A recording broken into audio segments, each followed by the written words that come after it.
जंग से आलमी मईशत भी काफ़ी मुतासिर हो रही है। सर, किस तरह से देख रहे हैं कि वर्ल्ड क्राइसिस होने हो सकता है, इकोनॉमिक क्राइसिस हो सकता है, क्योंकि जो जैसा आप बता रहे थे कि जो तिजारत वगैरह है वो समंदरी रास्ते से आती है, अगर से जंग बढ़ती है तो ये वर्ल्ड इकोनॉमिक क्राइसिस किस तरह से हो सकता है?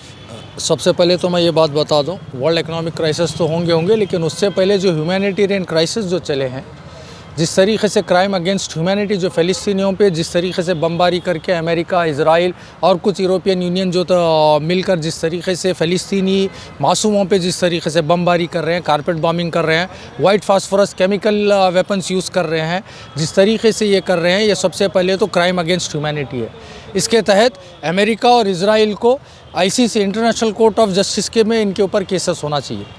ये लोगों को क्राइम अगेंस्ट ह्यूमैनिटी के तहत इनको फ़ौरन अरेस्ट भी करना चाहिए, चाहे जो बिडेन है, चाहे वो नेतन्याहू है, और या इनकी सपोर्ट में ठहरने वाले जो भी हुक्मरान हैं, जो भी प्रेसिडेंट, प्राइम मिनिस्टर्स हैं दुनिया के, जहीं भी, ये are all involve in the crime against humanity.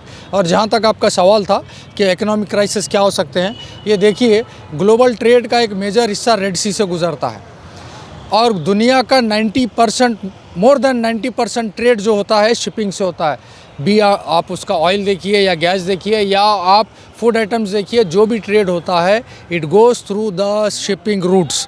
और दुनिया का हाईएस्ट जो फ्यूल कंजम्पशन होता है ये शिपिंग कंपनीज़ और शिपिंग कॉरपोरेशंस की तरफ से ही होता है।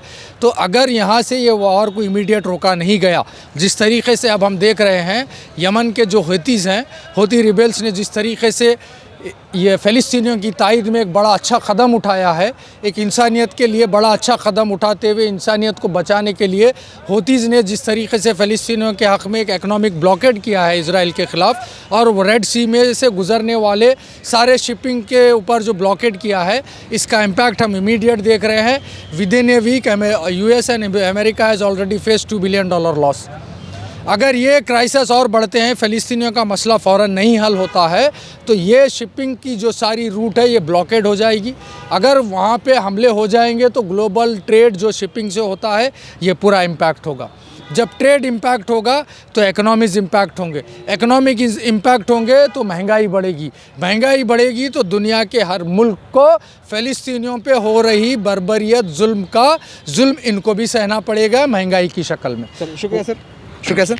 असर पड़ेगा। यहाँ पर जो मुज़ाहरा किया गया, यहाँ पर गवर्नमेंट ऑफ इंडिया का भी शुक्रिया अदा किया गया कि जिस तरह सलामती कौंसिल में, अक़वाम मुत्तहिदा में जिस तरह से फ़लस्तीन के सीज़फायर के लिए वोट पड़े थे, उसमें इंडिया ने फ़लस्तीन की हिमायत में वोट किया था। मिन जुमला अगर से देखा जाए तो गुलबर्गा में जो एहतजाज किया है काफ़ी पुरअमन रहा और यहाँ पर पुलिस का भी ताउन रहा। गुलबर्गा, हिंद क्रॉनिकल, जवाद मीर।